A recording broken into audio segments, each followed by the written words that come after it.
اعوذ باللہ من الشیطان الرجیم بسم اللہ الرحمن الرحیم۔ خواتین و حضرات السلام علیکم ورحمۃ اللہ وبرکاتہ و مغفرتہ۔ پروگرام احکام شریعت اور فقہ حنفی سے متعلقہ مسائل کے ساتھ اللہ کے فضل و کرم سے ایک دفعہ پھر حاضر ہیں۔ ایک بہن نے کویسچن کیا ہے کہ یہ ٹیچر ہیں ایک اسکول میں، تو یہ کہتی ہیں کہ صبح جو ہے وہ اسمبلی کروانی ہوتی ہے تو ہماری مائک کی آواز باہر تک جاتی ہے، تو کیا یہ میرے حق میں جائز ہے یا میں اس کو منع کروں؟ دیکھیں، یہ تو فقہا نے ضرور لکھا ہے کہ عورت کی آواز بھی عورت ہے، یعنی چھپانے والی چیز ہے، اور بلا ضرورت اسے غیر مردوں تک اس آواز کو پہنچنے سے روکنا چاہیے، کیونکہ عورت کی آواز میں ملائمت ہوتی ہے، بعضوں کی آواز میں تو بہت ہی زیادہ ملائمت ہوتی ہے، اٹریکشن ہوتی ہے، اور اس سے ایک غیر مرد کا قلب عورت کی طرف مائل ہو، ہمارا مذہب اس کو پسند نہیں کرتا ہے۔ تو ایسی صورت میں اگر تو آپ اس کو منع کر سکتی ہوں اور کوئی مرد ٹیچر ہوں وہ اسمبلی کروائیں، یہ سب سے بیسٹ وے ہے۔ لیکن اگر آپ کو اس میں مطلب اوپر والوں کی ناراضگی کا اندیشہ ہو، بعد میں نوکری کا مسئلہ بھی ہو سکتا ہو منع کرنے پر، اور اس سے بہتر یا اس جیسی اور نوکری آپ کو نہیں ملے گی اور یہ نوکری آپ کی ضرورت کی ہے، اس سے آپ کا گزارا ہوتا ہے اور زیادہ آپ کے ذرائع آمدنی نہیں ہیں، یہ قیودات ذرا ذہن میں رکھیے گا، تو پھر آپ بامر مجبوری ایسا کر سکتی ہیں۔ کوشش کریں اس میں آواز بہت زیادہ ملائم نہ ہو، جیسے بہت زیادہ لہن پیدا کرنا، بہت ہی زیادہ ایسے انداز سے اس کو پڑھنا کہ خواہ جو سنے اس کا دل مائل ہو، اس میں تھوڑا سا احتیاط کر کے سیدھی سیدھی آواز میں پڑھیں، اس کی گنجائش آپ کے حق میں ان تمام قیودات کے ساتھ نکل سکتی ہے۔ ایک یہ کہتے ہیں کہ کیا ایسا ہو سکتا ہے کہ ہم قرآن کی ایک سورت پڑھ رہے ہیں، جیسے سورہ ناس پہلے پڑھ دی، تلاوت کر رہے ہیں، تو پھر جگہ بدل لیں، ادھر ادھر چلے جائیں، پھر واپس آ کے اس سے پیچھے والی صورت پڑھ لیں، شرعاً جائز ہے؟ ہاں دیکھیں، شرعاً جائز ہے، اور آپ کو یہ انہوں نے لکھا ہے کہ کیا مجلس بدل لیں، مجلس کا مطلب ایک حیت سے دوسرے حیت میں چلے جائیں، ایسا کریں، تو یہ آپ کو ایسا کرنے کی حاجت نہیں ہے، بس یہ ہے کہ آپ نے جیسے ایک صورت پڑھی، درمیان میں تھوڑا سا وقفہ کر لیں، 3 بار سبحان اللہ کی مقدار، یا کوئی دنیاوی بات کر لیں، یا کوئی اور ذکر اذکار وغیرہ کر کے پھر آپ پیچھے سے پڑھ سکتے ہیں، تو یہ متصلاً الٹا قرآن پڑھنا نہیں کہلائے گا۔ لیکن انہوں نے کہا کہ اگر کوئی ایسا پانی ہو جس پر مطلب دم کیا ہوا پانی ہے، تو کیا اس کو ضرورتاً گرم کیا جا سکتا ہے؟ تو جو بالکل کر سکتے ہیں، اگر کسی پانی پر دم کر لیں تو اس کے بعد اسے گرم کرنا کسی قسم کی بے ادبی میں نہیں آتا کہ دم شدہ پانی کو گرم کیوں کیا، آپ دودھ بھی تو گرم کر کے پیتے ہیں، کھانا بھی گرم کھاتے ہیں، اس میں شرعاً کوئی حرج نہیں ہے، آپ کر سکتے ہیں۔ ایک انہوں نے کہا کہ اگر کوئی چیز گرم ہو اور ہم اس میں پھونک مارنا چاہیں، پھونک مار کے ٹھنڈا کرنا چاہیں، حالانکہ حدیث پاک میں پانی میں پھونک مارنے سے منع کیا گیا، تو ایسا کر سکتے ہیں کہ ہم کوئی ذکر یا سورت وغیرہ پڑھ کے پھر دم کرنے کی نیت سے پھونک مار لیں۔ تو جی بالکل صحیح ہے، نبی کریم صلی اللہ علیہ وسلم نے جو پھونک مارنے سے منع فرمایا، اس کو اگر عقلاً دیکھا جائے تو اسی لیے کہ کچھ بیکٹیریاز ہوتے ہیں جو فضا میں اڑ رہے ہوتے ہیں، اگر آپ پھونک ماریں گے تو آپ کے پھونک کے زور سے وہ پانی میں چلے جائیں گے۔ لیکن اگر آپ کوئی بابرکت چیز پڑھتے ہیں تو نبی کریم صلی اللہ علیہ وسلم کا خود کچھ پڑھ کر پانی پہ دم کرنا ثابت ہے۔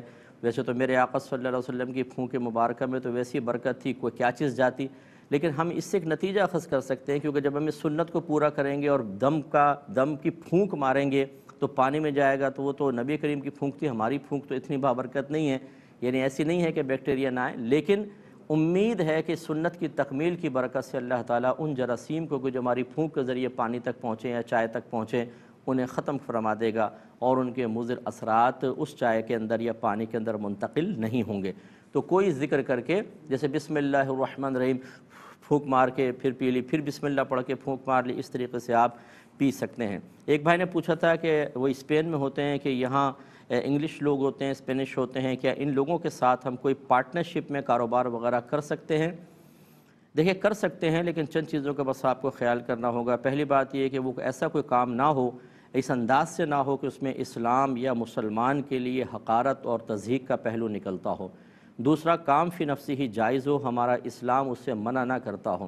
اب اگر جوئے کا کام ہے یا شراب کی امپورٹ ایکسپورٹ ہے تو یہ چیز تو منع ہے، ایسا کوئی کام نہیں کر سکتے۔ تیسری چیز یہ ہے کہ اسلام کے بنیادی اصول ان کو پامال نہ کیا جا رہا ہو، اس طریقے سے کہ ایسی کنڈیشن لگا دی جائیں کہ مسلمان کے لیے نقصان کا بہت پہلو نکلتا ہو، یا اگر ذرا بھی کوئی گڑبڑ ہو جائے تو اس کے لیے گرفت کے امکانات ہو جائیں، جیل میں ڈال دیا جائے گا۔ اس طرح کے معاملات اگر ہوں تو اس میں ذرا تھوڑا سا اجتناب کریں، کیونکہ اگر مسلمان پارٹنر ہو تو شاید وہ خوف خدا رکھ کر کچھ رک جائے، لیکن غیر مسلم تو آپ کے ساتھ اگر کوئی تھوڑا بہت اوپر نیچے ہوا تو بہت زیادہ کوئی ریئیکشن ہو سکتا ہے۔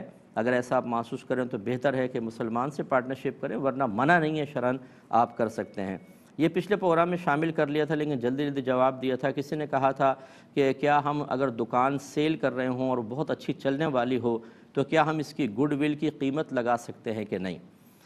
اس کا جواب میں نے یہی دیا تھا کہ ہمارے فقہ حنفی میں ایک ہوتی ہے، دیکھیں پہلی سمجھ لیں کہ ایک ہوتی ہے ذات، ایک ہوتا ہے اس کا وصف۔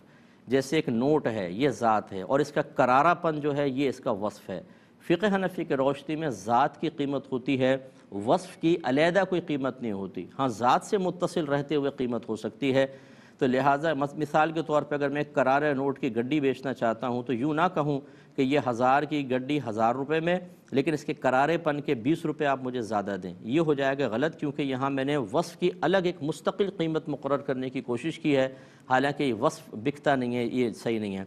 ہاں یوں ہو سکتا ہے کہ میں کہوں یہ 1000 کی گڈی ہے، میں آپ کو 1020 میں دوں گا، اب میں نے کرارے پن کی کوئی قیمت مقرر نہیں کی، ٹھیک ہے، یہ ہو سکتا ہے۔ اسی طریقے سے یہاں پہ ہے آپ دکان کی قیمت لگائیں، ویسے اشارتاً کنایتاً اسے بھی پتہ ہوگا، آپ کو بھی آپ اس کو کہہ دیں کہ بھئی گڈ ول اس کی بہت اچھی ہے، چلتی ہوئی دکان ہے، اس دکان کے میں اتنے پیسے لوں گا۔ یوں نہ کہیں کہ دکان اتنے کی اور اس کی گڈ ول کے مجھے 50 لاکھ اور آپ دیں گے، یہ علیحدہ اس کی قیمت مقرر نہ کریں تو پھر آپ کے لیے سودا بالکل جائز ہے۔ دیکھیے بھائی کہتے ہیں کہ ایسی جگہ کام کرنا کیسا ہے کہ جہاں تصویر لینی پڑتی ہے، اس کا پرنٹ آؤٹ بھی نکالنا پڑتا ہے، پھر NIC وغیرہ بنتے ہیں اور ورک پرمٹ وغیرہ بنتے ہیں، ورکنگ کارڈز وغیرہ بنتے ہیں، ادھر جاب کرنے کی کیا شرعی حیثیت ہے؟ دیکھیں جہاں پر اس طرح کی کوئی چیز ہے کہ جہاں تصویر کا استعمال انتہائی ضروری ہے، جیسے ہمارے یہاں اب تو خیر ڈیجیٹل کیمراز آ گئے ہیں، لیکن اس سے پہلے عمرے کے لیے حج کے لیے جاتے تھے، خصوصاً فرض حج کے لیے، چلو عمرہ تو نفلی ہے، فرض حج کے لیے، اسی طریقے سے اسکول کالج یونیورسٹیز وغیرہ کے ڈاکومنٹس میں، اسی طرح شناختی کارڈ بننے میں، جہاں ایسی ضرورت ہو کہ انسان اس کے بغیر گزارا نہیں کر سکتا اور وہ امپورٹنٹ بھی ہو تو وہ پھر جائز ہو جاتا ہے، وہاں پر آپ جاب بھی کر سکتے ہیں۔ تو یہاں اگر ڈیجیٹل اب تو سب چیزیں استعمال ہو رہی ہیں، ہمارے نزدیک وہ حقیقتاً پکچر نہیں ہے، تو اگر آپ پرنٹ آؤٹ نہ نکالیں تو پھر تو اس میں بالکل کراہت نہیں۔ ہاں اگر پرنٹ آؤٹ نکالنا پڑتا ہے، لیکن اب ان معاملات کے لیے جو آپ نے ذکر کیا، چونکہ ایک ضرورت متحقق ہو رہی ہے، اس لیے یہاں پرنٹ نکالنا بھی شرعاً جائز ہوگا اور آپ اس میں قابل گرفت نہیں ہوں گے۔ ایک کالر ہمارے ساتھ ہیں، السلام علیکم۔ وعلیکم السلام۔ جی بہن۔ میرے صرف 2 سوال تھے۔ جی۔ کیا مذہب اسلام میں رزق حرام کھانا کفر ہے یا نہیں؟ جی اور میرا دوسرا سوال تھا، اگر کوئی مسلمان رزق حرام کھائے تو کیا اس مسلمان کی عبادت 40 دن کے لیے قبول نہیں ہوگی؟ ٹھیک ہے، اور میں عرض کرتا ہوں انشاءاللہ۔ ایک کویسچن یہ کیا تھا کہ ایک جگہ شراب بنتی ہے اس فیکٹری کے اندر، تو وہاں پر سیکورٹی گارڈ کی جاب کرنے کی کیا شرعی حیثیت ہے؟ دیکھیں مسئلہ یہ ہے کہ اسلام 2 چیزوں کو منع کرتا ہے، بنیادی طور پر 2 چیزیں یہاں قابل غور ہیں۔ ایک یہ کہ فی نفسی کام کوئی حرام ہے، ناجائز ہے، ایک یہ کہ کام جائز ہوتا ہے لیکن لوگوں کی نگاہوں میں وہ ٹھیک نہیں ہے اور لوگ انگلی اٹھائیں گے، عیب لگائیں گے، جس کو مطلب معتوب کہنا، معیوب کہنا کہتے ہیں، عتاب کریں گے، لوگ نفرت کر کے کراہت کریں گے، گویا کہ اپنے آپ کو ذلت پر پیش کرنا، ان دونوں چیزوں کو ایوائڈ کرنا چاہیے۔ لہٰذا اب اگر فرض کر لیں کہ آپ وہاں کوئی بھی شخص وہاں پہ جاب کرتا ہے، اگر ہم یہ کہیں کہ چلیں شراب ہی نہیں، وہ تو فیکٹری کی بھی حفاظت کرنی ہے، سامان کی بھی، تو فی نفسی اس کو جائز قرار دیا جا سکتا ہے۔ لیکن ایسی جگہ اگر کوئی جاب کر رہا ہے، کوئی پوچھے کہاں جاب کرتے ہو تو آپ کہیں کہ جو وہ شراب کی فیکٹری کے اندر، تو وہ ایک بری چیز ہوتی ہے، مسلمان جو ہیں وہ اس کو معیوب سمجھیں گے۔ ہو سکتا ہے کوئی آپ کے بیٹے یا بیٹی کا رشتہ لے کر آئے تو وہ اس کی وجہ سے پیچھے ہٹ جائے، اس کا مطلب یہ چیز عیبناک ہے۔ تو ایسی صورتحال میں ہم یہی مشورہ دیتے ہیں کہ اگر کوئی اور اچھی جاب ہے تو آپ کو اس کو چھوڑ کر اس جاب کو کرنا چاہیے۔ لیکن جیسے آج کل کووڈ-19 کے معاملے میں ویسے ہی جاب نہیں ہے، لوگ بہت زیادہ پریشان ہیں، ہم سے بھی بہت زیادہ لوگ بیچارے دعائیں کرواتے ہیں، کانٹیکٹ کرتے رہتے ہیں۔ ایسی صورت اگر ہے کہ دوسری جاب نہیں، آپ چھوڑ دیں تو آپ کے گھر کا گزارا مشکل ہوگا، تو قصد و ارادہ شراب کی حفاظت نہ کریں، صرف فیکٹری کی کریں، وہاں مشینری بھی ہے، فیکٹری بھی ہے، دیگر چیزیں بھی ہیں، اور دل میں کراہت رکھ کے آپ وہ جاب کر سکتے ہیں۔ ایک کالر ہمارے ساتھ ہیں، السلام علیکم۔ میرا ایک سوال ہے. ہمارے مدرسے میں لوگ قرآن خوانی کے لیے کہتے ہیں نا کہ قرآن خوانی کروا دے, تو باجی ہم سب لڑکیوں کو پارا پڑھنے کے لیے تھی زبردستی, لیکن ہمارا دل نہیں ہوتا پڑھنے کا, تو کہتی نہیں پڑھنا ہے, کیوں نہیں پڑھو گے؟ تو اگر ہم نہ پڑھے تو ہمیں کوئی گناہ تو نہیں ہوگا, مطلب لے باجی سے اور پڑھے نہ, اور ہم باجی کو منع کرتے ہیں. ٹھیک ہے, میں عرض کرتا ہوں السلام علیکم. السلام علیکم ورحمۃ اللہ. وعلیکم السلام ورحمۃ اللہ. جی سر, میرا پہلا کوشچن یہ ہے کہ اگر کسی دانے میں سے بالکل سفید پانی نکلے تو اس پانی کے پاک و ناپاک ہونے کا اور وضو کے ٹوٹنے کا کیا حکم ہوگا؟ جی. جو دوسرا کوشچن یہ ہے کہ اگر کوئی شخص سود وغیرہ کی رقم بغیر ثواب کی نیت کے صدقہ کرنا چاہے تو کیا وہ کسی کو تحفہ یا عیدی کہہ کر دے سکتا ہے؟ ٹھیک ہے. اور اگر نماز کے دوران کوئی دوسرا شخص چھینک لینے کے بعد الحمدللہ کہے اور الحمدللہ کی آواز نمازی بھی سن لے تو نماز کے بعد جواب دینے کا کیا حکم ہوگا؟ جی بس ٹھیک ہے, میں بتاتا ہوں, جواب دیتا ہوں انشاءاللہ. ایک مختصر سا بریک لیں گے, ہمیں یقین ہے آپ ہمارے ساتھ ہی رہیں. بسم اللہ الرحمن الرحیم. یہ بہن نے کویسچن کیا کہ اسلام میں حرام کھانا کیا کفر ہے؟ دیکھیں یہاں دو صورتیں ہیں. پہلے تو یہ دیکھا جائے گا کہ وہ حرام کیسا ہے. ایک حرام قطعی ہوتا ہے اور ایک حرام ظنی ہوتا ہے. یعنی اگر کسی چیز کا حرام ہونا قرآن کی واضح آیت سے ثابت ہو تو اس کو کہتے ہیں حرام قطعی, اور اگر حدیث وغیرہ سے ثابت ہو یا کسی ایسی آیت سے ثابت ہو جس میں بہت زیادہ مفسرین یا مجتہدین کلام کر سکتے ہیں, ایک اپنی رائے سے کہنے اس کا مفہوم یہ ہے, دوسرا یہ کہہ سکتا ہے نہیں اس کا مفہوم یہ ہے, تو اسے کہتے ہیں, اس سے یا حدیث سے کوئی حرمت کسی چیز کی ثابت ہو وہ ظنی ہوتی ہے. یہ پہلے دو چیزیں ذہن میں رکھیں, ایک حرام قطعی ہوتا ہے, ایک حرام ظنی ہوتا ہے. پھر اب یہ حرام قطعی جو ہے اگر کوئی اس کو حرام سمجھ کے کھا رہا ہے, جیسے سود ہے, جیسے شراب وغیرہ ہے, تو پھر وہ کافر تو نہیں ہوگا, گناہ گار ضرور ہوگا, گناہ کبیرہ کا مرتکب ہوگا لیکن کافر نہیں.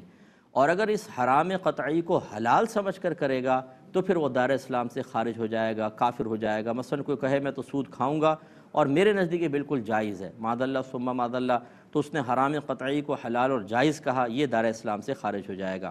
حرام ظنی جو ہے کہ جس کے اندر گمان ہے کہ ایک کی رائے ہے کہ یہ حرام ہے, دوسرے کی رائے ہو سکتی ہے کہ یہ حرام نہیں ہے, صرف مکروہ ہے, اس کو اگر کوئی حلال سمجھ کر کھائے تو کافر تو نہیں ہے, گمراہ ہوگا شدید, اور اگر حرام سمجھ کے کھائے گا گناہ گار ہوگا. یعنی حلال سمجھ کے کھائے گا تب بھی گناہ گار ہے, حرام سمجھ کے کھائے گا تب بھی گناہ گار ہے, لیکن اس میں دونوں صورتوں میں کافر نہیں ہوگا, شدید قسم کا گمراہ ضرور کہلائے گا. خصوصاً جب کہ بڑے بڑے علماء اس کو منع کر رہے ہوں تو پھر یہ بہت بڑی جرأت ہے. پھر یہ کہہ سکتے ہیں اس کے بارے میں, اگر بڑے بڑے علماء اس کو منع کر رہے ہیں اس چیز کو, ہے حرام ظنی, کہ بھئی احتیاطاً آپ تجدید ایمان, تجدید نکاح کریں کیونکہ آپ نے اس حرام کو حلال کہا ہے, لیکن پھر بھی اس میں ہلکا حکم ہوتا ہے کیونکہ یہ حرام قطعی نہیں ہوتا ہے. ایک بہن نے چلیں پہلے کال لیتے ہیں. السلام علیکم. وعلیکم السلام. جی مفتی صاحب, میرا یہ سوال ہے کہ جب بچیوں کے رشتے وغیرہ کرنے ہوتے ہیں تو اگلے لڑکے والے پروفائل اور پک مانگ لیتے ہیں, تصویر, وہ کہتے ہیں واٹس ایپ کر دو, واٹس ایپ کر دو, اس کے علاوہ کوئی بات ہی نہیں ہوتی. تو کیا ہم بچیوں کی تصویر سے مجبوری ہے, مطلب تو کرنی پڑ سکتی ہے؟ اور سیکنڈلی حامیم لا ینصرون کا مطلب بتا دیں. کس کا؟ اچھا کہ یہ وظیفہ پڑھتے ہیں نا, تو اس کا چلے میں بتاتا ہوں انشاءاللہ. ایک اور کالر ہے. السلام علیکم. وعلیکم السلام. مفتی صاحب میرے دو سوال ہیں. جی میرے دو سوال ہیں آپ سے. جی بولیے. ایک سوال تو میرا یہ ہے کہ میں اگر مثلا جو سنت پڑھتی ہوں اس میں ایک ہی دو سنت میں ایک ہی سورت پڑھ لوں تو میری نماز ہو جاتی ہے؟ چلیں. اور دوسرا سوال یہ کہ میری ساس نے مجھے کچن وغیرہ سے بے دخل کر دیا, ہمارا بالکل آپس میں بات چیت کچھ بھی نہیں ہے. ساس نے؟ جی ساس نے, اور کوئی رسپیکٹ نہیں ہے, کوئی ایونٹ پہ ہم لوگوں کو شامل نہیں کرتی ہیں, رہتے ہم ایک ہی گھر میں ہیں, لیکن اس میں پتہ تعلق ان کے ساتھ آئے گا یا میرے سر پہ ہوگا؟ ٹھیک ہے. اور چلے بہن میں اسٹارٹ کرتا ہوں. ایک اور کالر ہے. السلام علیکم. شاید ڈراپ ہو گئی ہے. ایک انہوں نے پوچھا کہ سنا یہ ہے کہ اگر کوئی رزق حرام کھاتا ہے تو 40 دن تک اس کی عبادت قبول نہیں ہوتی. دیکھیں یہ بعض ہو سکتا ہے آپ نے کوئی روایت پڑھی ہے, ویسے شراب کے بارے میں تو ہے کہ اگر کوئی ایک دفعہ شراب پی تو 40 دن تک اس کی توبہ قبول نہیں ہوتی. ایک روایت میں عبادت کا لفظ بھی میرے ذہن میں آ رہا ہے, لیکن ہر حرام کھانے پر ایسا حکم نہیں ہے. جب تک ہمیں کوئی چیز کنفرم نہ ہو ہم شریعت کی طرف کسی چیز کو منسوب نہ کریں, یہی ہمارے حق میں بہتر ہے. بعض اوقات ہم کسی کو گناہ سے روکنے کے لیے اپنے پاس سے کوئی چیز بنا لیتے ہیں اور سمجھتے ہیں کہ مقصد چونکہ نیک ہے اس لیے میں ایسا کر رہا ہوں، لیکن ایسا نہیں کر سکتے کہ ہم قرآن یا حدیث کی طرف جھوٹ منسوب کریں یا غلط چیز منسوب کریں اور نیت اچھی ہو۔ جیسے وہ شخص گناہ کر کے گناہ گار ہوگا، اسی طریقے سے اپنے پاس سے کسی آیت کا مفہوم بنا لینا یا کوئی حدیث گھڑ لینا اور اس کو پھر روکنے کے لیے استعمال کرنا، یہ بھی ایک مستقل گناہ ہے، اس سے اجتناب کرنا چاہیے۔ یہ بچی کہتی ہے کہ ہم مدرسے میں پڑھتے ہیں، بچیاں پڑھ رہی ہوتی ہیں تو کچھ لوگ آ کے کہتے ہیں جی قرآن خوانی کروا لیں، تو ہماری جو باجی ہیں پڑھانے والی وہ ہم سب کو زبردستی سپارے ہاتھ میں پکڑا دیتی ہیں اور کہتی ہیں پڑھو۔ اب ہمارا دل نہیں چاہ رہا ہوتا پڑھنے کو، تو کیا ہم پڑھیں یا نہ پڑھیں؟ دیکھیں، زبردستی باجی بھی نہیں کروا سکتی۔ قرآن خوانی کوئی واجب نہیں ہے، کوئی فرض نہیں ہے، لیکن یہ ہو سکتا ہے کہ وہ اس لیے کہتی ہوں کہ وہ ڈونیشن وغیرہ دیتے ہیں، ایسے لوگ جو قرآن خوانیاں کروا دیتے ہیں، مدرسے کو مالی امداد فراہم کرتے ہیں، تو اس میں بیٹا اگر آپ تھوڑا سا باجی کے ساتھ تعاون کر لیں کہ وہ مدرسہ چلا رہی ہوں گی، ان کو تھوڑی پرابلم ہوگی، بجلی کا بل، دیگر چیزیں، تو اگر اس کو آپ کر لیں تو بیسٹ ہے۔ لیکن شرعی لحاظ سے اگر آپ کے ہاتھ میں سپارہ پکڑا بھی دیا جائے، آپ پہ کوئی واجب نہیں ہے اس سپارے کو پڑھنا، اور بے دلی کے ساتھ اور اتنی کوفت کے ساتھ پڑھنے میں تو ہو سکتا ہے کہ آپ بھی گناہ گار ہو جائیں اور جو زبردستی آپ کو پڑھوا رہا ہے اس کی طرف بھی گناہ کی نسبت ہو جائے۔ اس لیے میرا مشورہ یہ ہوگا کہ تھوڑا سا آپ یہ باجی کی جگہ اپنے آپ کو رکھ کر دیکھیں کہ بعض اوقات میں نے یہ دیکھا ہے کہ ادارے والوں کو مجبوراً کروانا پڑتا ہے۔ وجہ کیا ہوتی ہے؟ سامنے بڑا پاورفل ہوتا ہے، اگر اس کو منع کر دیں کہ ہمارے بچے نہیں پڑھ رہے تو ناراض ہو جاتے ہیں اور نقصان پہنچانے پر اتر آتے ہیں۔ تو کسی کے شر سے محفوظ رہنے کے لیے، کسی کے نقصان سے بچنے کے لیے، کچھ اللہ تبارک و تعالیٰ کے لیے دینی فائدہ حاصل کرنے کے لیے کہ ادارہ چلے، اگر محتمم ایسا کر رہا ہو تو اس کی گنجائش نکل سکتی ہے۔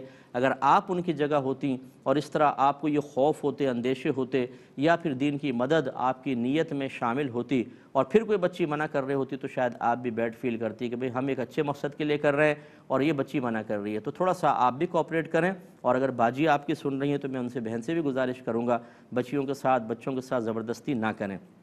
جب ہم بھی، مجھے اچھی طرح یاد ہے بچپن میں ہم لوگ پڑھتے تھے مدرسے میں ایک مسجد کے اندر، تو جب وہ قرآن خوانی کے لیے کہتے قاری صاحب زبردستی ہم لوگوں کو لے کر جاتے تھے، اور مجھے اچھی طرح اپنی کیفیات میں تو خیر بڑا شوق میں جاتا تھا، لیکن کچھ اور لوگ تھے ہمارے ساتھ میں جو بڑی عمر کے لوگ تھے جو پڑھ رہے ہوتے تھے، لڑکے تھے، وہ بڑے کوفت کا شکار ہوتے تھے اور چاہتے تھے کوئی نظر بچے اور ہم بھاگیں۔ اس طرح لے جانا بچوں کو قرآن خوانیوں کے اندر، جبکہ بچوں کا دل نہیں چاہ رہا، اور وہ کرتے کیا ہے؟ یوں انگلیاں چلاتے ہیں تیز تیز تیز تیز تیز تیز، بس یوں دیکھتے رہیں گے، دیکھتے ادھر ادھر دیکھا، 2 صفحے پلٹ دیے، 3 صفحے پلٹ دیے۔ یہ قرآن کے ساتھ اچھا سلوک تو نہیں ہے۔ آپ اپنی کیفیات کی وجہ سے قرآن کے ساتھ نامناسب رویہ اختیار کریں، یا جو باجی ہیں یا استاد ہے، حافظ صاحب ہیں، قاری صاحب ہیں، وہ قرآن کے ساتھ ایسا معاملہ زبردستی کروائیں، یہ قطعاً غیر مناسب ہے۔ اور یہ یاد رکھیے کہ جب بھی قرآن خوانی ہو، ایک ہے مدرسہ، مدرسے میں بچے بلند آواز سے سبق یاد کرنے کے لیے بلند آواز سے پڑھ سکتے ہیں، لیکن جب اسی مدرسے کو آپ قرآن خوانی کا نام دیں گے کہ اب قرآن خوانی ہو رہی ہے، اس میں بلند آواز سے قرآن پڑھنا حرام ہوگا۔ اس میں ہر ایک بس اتنی آواز سے پڑھے کہ اپنے کان تک سنیں۔ بلند آواز سے پڑھوائیں گی باجی تو گناہ گار ہوں گی اور بچے بھی گناہ گار ہوں گے، جو ان میں بالغ ہیں وہ گناہ گار ہوں گے۔ ایک یہ کہتی ہیں کہ اگر جسم پہ کوئی سفید دانہ ہے اس کو نوچا اور اس میں سے پانی نکل آیا تو وضو ٹوٹے گا یا نہیں؟ دیکھیں، جس کو آپ چھالا کہتے ہیں نا، چھالا، جس میں اتنا پانی ہوتا ہے کہ آپ اس کو اکھواڑیں تو وہ بہہ پڑتا ہے، تو اس سے وضو ٹوٹ جائے گا، یہ ناپاک ہوتا ہے۔ اور بعض اوقات ہوتے ہیں سفید سفید گرمی دانے کہ آپ ان کو اگر دبائیں تو ہلکا سا پانی نکلتا ہے لیکن اس میں بہنے کی صلاحیت نہیں ہوتی، یہ پاک ہوتا ہے، اس سے وضو وغیرہ نہیں جائے گا۔ ایک یہ کہتی ہیں کہ اگر کوئی سود کی رقم بغیر ثواب کی نیت کے کسی کو دینا چاہے، جیسے کہ حکم شرع ہے کہ حرام قطعی مال آ جائے تو اس کو اپنے پاس سے جدا کرو، بغیر ثواب کی نیت کے کسی کو دے دو، یہ حکم شرع ہوتا ہے۔ تو وہ کہتی ہیں کہ اس میں ہم یہ کہہ سکتے ہیں کسی کو دیتے ہوئے بھائی یہ عیدی ہے، یہ تحفہ ہے، گفٹ ہے، تو بالکل آپ کہہ سکتے ہیں، اب یہ تو نہیں کہہ کے دیں گے یہ حرام ہے۔ اسی طرح زکوٰۃ کے باب میں علماء نے فرمایا کہ اگر سامنے والے کی عزت نفس مجروح ہونے کا اندیشہ ہو، یعنی اس کو تکلیف ہوگی زکوٰۃ کہہ کر دیں گے، تو آپ کہہ دیں یہ عیدی ہے، تحفہ ہے، گفٹ ہے، دل میں نیت زکوٰۃ کی کر لیں تو ادا ہو جائے گی۔ تو یہاں پر بھی آپ ایسا کر سکتے ہیں۔ یہ کہتے ہیں کہ اگر ایک نمازی نماز پڑھ رہا تھا، ایک شخص کو چھینک آئی، اس نے زور سے کہا الحمدللہ، اور نمازی کو سن گئی۔ اب حدیث میں ہے کہ جب تم کوئی چھینک لے اور الحمدللہ کہے تو تم جواب میں یرحمک اللہ کہو، اگر واحد مذکر سامنے تو یرحمک اللہ، اللہ تجھ پر رحمت نازل فرمائے۔ تو یہ کہتے ہیں کہ کیا نمازی نماز ختم کرنے کے بعد جواب دے گا؟ تو جی ہاں، فقہ نے یہ فرمایا اگر نمازی حالت نماز میں کسی کی چھینک کی الحمدللہ سن کر جواب کی نیت سے حالت نماز میں ہی یرحمک اللہ کہے گا، نماز ٹوٹ جائے گی، فاسد ہو جائے گی، نئے سرے سے نیت کرنی پڑے گی، لہٰذا وہ اس وقت جواب نہ دے، جب نماز ختم ہو جائے اس کے بعد پھر یرحمک اللہ کہہ دے۔ یہ کہتے ہیں کہ بچیوں کے رشتے آتے ہیں تو وہ لڑکے والے پروفائل مانگتے ہیں اور پکچرز مانگتے ہیں واٹس ایپ وغیرہ پہ، تو کیا ہم دے سکتے ہیں؟ دیکھیں مسئلہ یہ ہے کہ اگر سامنے والے قابل اعتماد ہیں اور آپ کی بچی کی پکچر کو مس یوز نہیں کیا جائے گا تب تو دیا جا سکتا ہے، یہ آج کل ہمارے ہاں رواج ہے، رائج ہے، آپ دے سکتے ہیں۔ اور اگر ایسا نہیں ہے، آج کل ہوتا ہے کہ کسی کی پکچر لے لی، اس کو رکھ لیا یا اس کی پک کھینچ لی اور پھر وہ انٹرنیٹ وغیرہ پہ ڈال دی گئی اور مختلف قسم کی چیزوں میں استعمال کر لیتے ہیں، اگر ایسا خوف ہے تو پھر ہرگز نہ دیں۔ دوسری بات یہ ہے کہ یہ تو آپ کا جواب تھا، لڑکی کی پکچر دیکھ کر یس یا نو کا فیصلہ کرنا یہ قطعاً غیر مناسب ہے، اور میرے خیال میں عورتیں یس یا نو کا فیصلے کے لیے نہیں بلکہ پہلا قدم اٹھانے کے لیے بھی پہلے پکچر تو دیکھ لیں، کچھ سمجھ میں آئے گی تو سامنے جا کر دیکھیں گے، یوں کہتی ہیں عورتیں۔ تو اگر ایسا ہے بہرحال تو یہ جو پکچر ہوتی ہے اس میں عمومی طور پر میک اپ کیا ہوتا ہے، لائٹنگ کا کمال ہوتا ہے، اور خصوصاً اگر ایڈٹ کی ہوئی پکچر کا پرنٹ نکالا گیا ہو پھر تو ایسا چہرے سے نور جھلک رہا ہوتا ہے، سامنے دیکھیں تو کچھ اور ہی شکل نظر آتی ہے، تو پکچر پہ اعتماد نہیں کرنا چاہیے، نہ اس کو بنیاد بنا کر یس یا نو کریں۔ بعض اوقات بعضوں کی پکچر بہت خراب آتی ہے، سامنے دیکھیں بہت خوبصورت ہوتے ہیں، اور بعضوں کی پکچر بہت ہی خوبصورت ہوتی ہے، سامنے دیکھیں تو اتنے خوبصورت نہیں ہوتے، اس میں پھر کیفیات بدلتی ہیں۔ یہ اچھی طرح آپ ماشاءاللہ سمجھدار ہیں، ویسے میں نے ایک مشورتاً یہ بات عرض کر دی ہے۔ یہ کہتی ہیں کہ اگر میں سنت نماز پڑھ رہی ہوں 4 رکعت یا 2 سنت، تو کیا ان میں ایک ہی سورت پڑھ سکتی ہوں؟ تو جی بالکل پڑھ سکتی ہیں، سنتوں کے اندر بلا کراہت ہر رکعت میں آپ ایک ہی سورت پڑھ سکتی ہیں، اس میں کوئی حرج نہیں، چاہے آپ کو مزید کوئی یاد ہوں یا نہ ہوں۔ ہاں اگر آپ فرض پڑھ رہے ہیں تو آپ کو پتہ ہے 4 فرض میں پہلی 2 میں قرات ہوتی ہے، آخری 2 میں نہیں، ان میں اگر کئی صورتیں یاد ہیں تو بہتر ہے کہ الگ الگ پڑھیں، اور اگر یاد نہیں تو پھر ایک ہی صورت دونوں میں پڑھ سکتے ہیں۔ اگر کئی صورتیں آپ کو یاد ہیں پھر بھی آپ نے ایک ہی صورت ان دونوں کے اندر پڑھی تو وہ زیادہ سے زیادہ مکروہ تنزیہی ہے، یعنی شریعت نے پسند نہیں کیا لیکن گناہ نہیں ہے، بہتر ہے کہ علیحدہ علیحدہ پڑھیں، ورنہ آپ کوئی سی بھی پڑھ سکتے ہیں۔ ایک مختصر سے بریک پہ جائیں گے، ہمیں یقین ہے آپ ہمارے ساتھ ہی رہیں گے۔ بسم اللہ الرحمن الرحیم۔ ایک بہن نے فرمایا کہ حامیم لا ینصرون، اس کا مطلب کیا ہے؟ وظیفے کے طور پہ پڑھتے ہیں۔ دیکھیں حامیم تو حروف مقطعات میں سے ہیں، یعنی یہ وہ حروف ہیں جن کے معنی اللہ تو جانتے اس کی عطا سے مسلمان علماء نے فرمایا، جو بڑے اکابر علماء ہیں، کہ نبی کریم صلی اللہ علیہ وسلم بھی اس کے مفہوم کو جانتے ہیں، کیونکہ قرآن کا اول مخاطب نبی کریم صلی اللہ علیہ وسلم ہیں، اور جب کلام کرنے والا حکیم ہو، صاحب حکمت ہو، تو اسی لینگویج میں یا انہی الفاظ کے ساتھ کلام کرتا ہے جو سامنے والے کو سمجھ میں آئیں۔ اگر میں ابھی چائنیز میں آپ یہ پروگرام کرنے لگ جاؤں تو آپ مجھے بیوقوف کہیں گے کہ سننے والے اردو سمجھتے ہیں، آپ چائنیز زبان میں پروگرام کر رہے ہیں، اور اللہ تعالیٰ حکیم ہے، یہ کیسے ہو سکتا ہے کہ وہ الفاظ نبی کریم کے سامنے بیان کرے اور نبی کریم کو پتہ ہی نہیں ہو کیا بیان ہو رہا ہے؟ تو ہمارا مطلب حسن ظن یہی ہے کہ نبی کریم صلی اللہ علیہ وسلم اس کے معنی اور مفہوم کو جانتے ہیں، لیکن عام لوگوں پر یہ مخفی رکھے گئے ہیں، بروز قیامت اس کا انکشاف ہوگا۔ اور لا ینصرون کا مطلب وہ مدد نہیں دیے جائیں گے یا ان کی مدد نہیں کی جائے گی۔ اب یہ کسی نے اگر آپ کو بطور وظیفہ بتایا، مجھے تو لگتا ہے دشمنوں کے خلاف کوئی وظیفہ بتایا ہے کہ ان کے خلاف پڑھیں، میں آپ سے گزارش کرتا ہوں یہ کوئی ایسا وظیفہ نہیں ہے کہ جو باقاعدہ قرآن یا حدیث کے اندر موجود ہو، اور یہ کسی نے اپنے پاس سے بنایا اور آپ کو دے دیا ہوگا۔ اگر خدا نخواستہ اس کو آپ مس یوز کرنے کی کوشش کریں گی تو یاد رکھیں جو اچھے کلمات ہوتے ہیں ان کا نیگیٹو استعمال بعض اوقات خود آپ پر نیگیٹو ایفیکٹس ڈالے گا اور آپ نقصان کا شکار ہو جائیں گے۔ اس طرح کتابیں نہ پڑھیں۔ ایک بہن نے آج مجھے کہا کہ میں نے کتاب پڑھی، اس کے اندر بہت سارے وظیفے لکھے تو انہوں نے اپنا لیے۔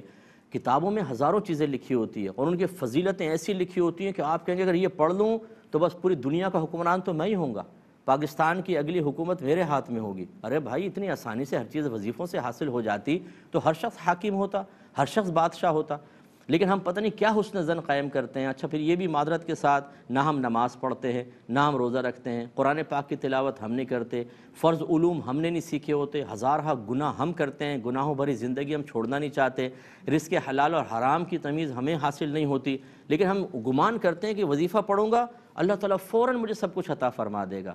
بھائی جان ایسے نہیں ہوتا ہے، اس کے لیے سب سے پہلے ہر چیز کے لیے کچھ ریکوائرمنٹس پوری کرنی پڑتی ہیں۔ اس طرح آپ کو ہر چیز کے فائدے حاصل ہونے لگ جائیں تو پھر تو آدمی کیوں نماز پڑھے گا؟ یعنی ایک عام سوچ یہ ہوگی پھر میں کیوں نماز پڑھوں، سارے فائدے تو مجھے حاصل ہو رہے ہیں۔ وہ کوئی بہت ہی خوش نصیب ہوگا جو اس کے ساتھ ساتھ پھر اللہ تعالیٰ کی کامل عبادت بھی کرے۔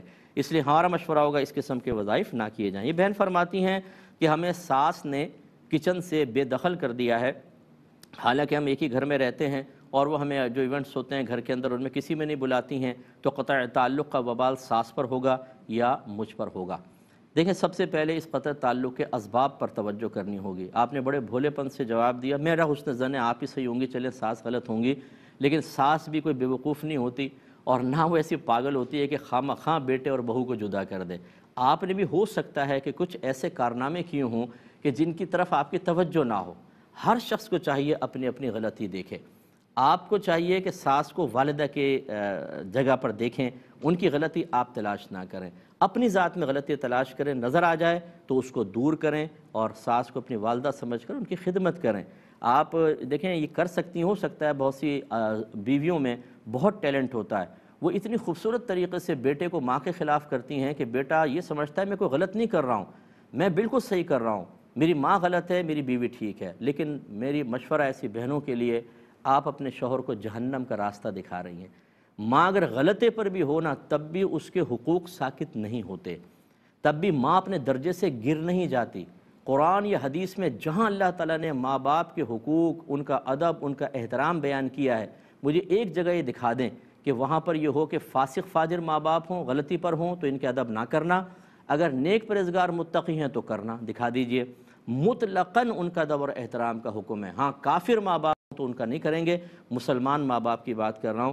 تو اس لیے اگر خدا نخواستہ آپ یوں کر رہی ہیں کہ جی بے دخل کر دیا، کوئی بات نہیں، شوہر تو میرے ساتھ ہے، شوہر آپ کے ساتھ ہونے کا مطلب ماں کی دل آزاری کر رہا ہے، ماں کا مخالف ہے، تو یہ شوہر بروز قیامت قابل گرفت ہوگا۔ اور اگر آپ اس کا سبب بنی ہوں گی تو پھر حساب کتاب کے لیے، میدان محشر کے حساب کتاب کے لیے اپنے آپ کو تیار رکھیے۔ اگر ساس صاحبہ مجھے سن رہی ہیں، ہمارے بڑے جو ہیں، میری ان سے بھی گزارش ہے، بچے ہوتے ہیں ان سے غلطی ہو جاتی ہے، بڑے کو بڑا رہنا چاہیے۔ بڑا اگر چھوٹوں کی سطح پر آ کر ان کے ساتھ کرے گا تو اس بڑے کے حق میں یہ چھوٹی چیز ہوگی، مناسب نہیں ہے۔ بچوں کا قصور معاف کیجئے، اور کبھی غلطی ہو جائے آپ سمجھانے کی کوشش کریں۔ ہاں، اگر سرکشی مسلسل سامنے سے ہے، غلطی مسلسل ہے، اور بیٹا بھی اس کو سپورٹ کر رہا ہے، پھر ماں دل آزاری محسوس کرتے ہوئے پیچھے ہٹ جائے، تو پھر ان کی تو آخرت کی بربادی ہے۔ میں کہتا ہوں، میں اکثر یہ عرض کرتا ہوں کہ بیوی دوسری مل سکتی ہے، ماں دوسری نہیں مل سکتی، لیکن اس کا مطلب یہ بھی نہیں ہے کہ والدہ کی ہر جائز ناجائز بات کو مان کر بیوی پر ظلم کیا جائے۔ ماں کی جائز باتیں ماننی ہوں گی، ناجائز کوئی کہیں تو خاموش ہو جائیں، ان کو رد بھی نہ کریں، ان کی دل آزاری بھی نہ کریں، لیکن ایسا نہ کریں کہ ماں کی بات سن کر بیوی پہ ظلم کریں، وہ بھی کسی کی بیٹی، کسی کی بہن اور آپ کے بچوں کی ماں ہے۔ اس کا مطلب یہ نہیں ہے کہ اپنی ماں کا حق پورا کرتے ہوئے یا اس کی بات مانتے ہوئے ناجائز بات بھی ایسی مان لیں کہ بیوی پہ ظلم ہو، یہ قطعاً غیر مناسب ہے۔ بیلنس قائم کرنے کی ضرورت ہے۔ کچھ آفر کوئسچن ہے، میں وہ لیتا ہوں۔ ایک انہوں نے کہا کہ انہوں نے اپنی ایک رشتہ دار کو موبائل گفٹ کیا، انہوں نے ان رشتہ دار نے اپنے بیٹے کو موبائل دے دیا، ایکسچینج کر لیا، بیٹے نے کہا یہ مجھے دے دیں، وہ اچھا والا موبائل دیا تھا، اب اس میں وہ سوشل میڈیا پر ایسی چیزیں یوز کر رہا ہے کہ جو غیر مناسب ہے۔ میں نام لینا چاہتا، آپ سمجھ گئے کہ وہ کون سی اس نے جگہ پر جوائن کیا ہوگا۔ تو اب وہ بچی کہتی ہے کہ کیا میں اس تحفے کو دے کر گناہگار ہوئی کہ کوئی لڑکا مس یوز کر رہا ہے اس کو؟ دیکھیں، آپ تو گناہگار نہیں ہیں، الامور بمقاصدہا، مشہور مقولہ ہے، یعنی ایک اصول ہے کہ تمام معاملات نیتوں کے ساتھ ہوتے ہیں۔ اگر آپ نے ایک اچھی نیت سے تحفہ دیا تھا، کسی خاتون کو دیا تھا، آپ یہ چاہتی تھی کہ چلیں ہم اس کو یوز کریں، آپ سے بات کرنے میں ان کے آسانی ہوں، انہوں نے آگے دے دیا، تو آپ پہ کوئی وبال نہیں۔ ہاں، اس ماں پر وبال ہے کہ جس نے بچے کی ضد کے سامنے ہتھیار ڈالتے ہوئے، وہ یہ جانتے ہوئے کہ یہ اس کو مس یوز کرے گا، اس پہ گندی چیزیں ہوں گی، گندی دوستیاں کرے گا، خراب ہوگا، اس کا باطن بگڑے گا، اور اتنا بگڑ جائے گا کہ اگر اس کی شادی بھی کی جائے تو نہ اپنی بیوی کا صحیح حق ادا کرے گا، نہ اپنے بچوں کا حق ادا کرے گا۔ جو میرا موجودہ مشاہدہ یہی ہے کہ جو زیادہ سوشل میڈیا پر ٹائم دیتے ہیں، شادی ہو جانے کے بعد بھی وہ ٹرک ختم نہیں ہوتی ہے، اس پر ٹائم دیتے رہتے ہیں، بیوی انتظار کر رہی ہے، وہ غلط چیزوں میں لگے ہوئے ہیں، بیوی کا حق پورا نہیں کر رہے، دوستیوں کا حق پورا کر رہے ہیں، اور اس میں بہت زیادہ وہ حقوق سلب کر کے یا حقوق کسی کے ضائع کر کے پورے نہ کر کے گناہ کبیرہ کے مرتکب ہو کر اپنے آپ کو جہنم کا ایندھن بنا رہے ہوتے ہیں، کیونکہ ایسے لوگوں کو میں نے عموماً دیکھا ہے توبہ کی توفیق بھی نہیں ہوتی، کیونکہ ان کو علم ہی نہیں ہوتا کہ ہم کس کس کا حق سلب کر رہے ہیں۔ وہ سمجھتے ہیں ہم صحیح کر رہے ہیں، یہ تو خواہ رکاوٹ بن رہی ہے فلاں فلاں۔ اب اس کا وبال کس پر ہوگا؟ ان ماں باپ پر جو بڑے بھولے پن سے اپنے بچوں کو آلات گناہ دے رہے ہیں۔ اگرچہ موبائل فی نفسی آلات گناہ میں سے نہیں ہے، لیکن جب آپ ماں کو پتہ ہے کہ یہ بیٹا اس کو مس یوز کرے گا، وہ اسی لیے مانگ رہا ہے، تو کیوں دے رہی ہیں؟ تو ایسی صورت میں میں تحفے دینے والوں سے بھی گزارش کرتا ہوں کہ اگر آپ کو ذرہ برابر بھی گمان ہو کہ آپ کے تحفے کا مس یوز ہوگا، تو چاہے وہ کتنا ہی قریب ترین رشتہ دار کیوں نہ ہو، آپ بالکل ان کو گفٹ نہ دیں، کوئی اور شکل میں کوئی اور چیز دے دیجئے۔ یہ کہتے ہیں کہ ہم گانے نہیں سنتے ہیں، میوزک سے مکمل طور پہ اجتناب بھی کرتے ہیں، لیکن اب یہ چائنیز اور کورین لینگویج سیکھ رہے ہیں۔ یہ کہتے ہیں کہ ہمارا ٹیچر جو ہے بعض اوقات ہمیں کچھ ایسے ورڈز ہوتے ہیں چائنیز کے اندر جن میں سے ہر ایک ورڈ کے کئی میننگز نکلتے ہیں، تو وہ ہمیں کچھ گانے سننے کو دیتے ہیں، ود میوزک ہوتے ہیں کہ آپ یہ سنیں، ان میں ان الفاظ کا معانی کے ساتھ استعمال ہوتا ہے، اس سے ہمیں سمجھنے میں بہت آسانی ہوتی ہے۔ تو کیا ہم ایسی صورت میں یہ میوزک سن سکتے ہیں؟ کیونکہ مقصود اصل میں میوزک نہیں ہے، مقصود اصل میں لینگویج سیکھنا ہے۔ دیکھیں اس میں ہم یہ مشورہ دیتے ہیں کہ سب سے پہلے آپ لینگویج سیکھنے کے مقصد پر نگاہ رکھیں، کیوں سیکھ رہے ہیں آپ؟ اگر بعض اوقات لوگ کہتے ہیں جی ہم شوقیہ، مجھے شوق ہے زبانیں سیکھنے کا، بہت ساری لوگ زبانیں، ایک زبان سیکھ لی، کچھ عبور حاصل ہوا، دوسری سیکھی۔ اگر شوقی ایسا کرنا چاہتے ہیں تو پھر آپ یہ نہ کریں، پھر چھوڑ دیجئے اس کو، کہ خواہ مطلب یہ کہ آپ کی جب ضرورت میں سے نہیں ہے، ایک شوق ہی پورا کرنا ہے، تو پھر میوزک اور گانے وغیرہ یہ قطعاً مناسب نہیں ہے۔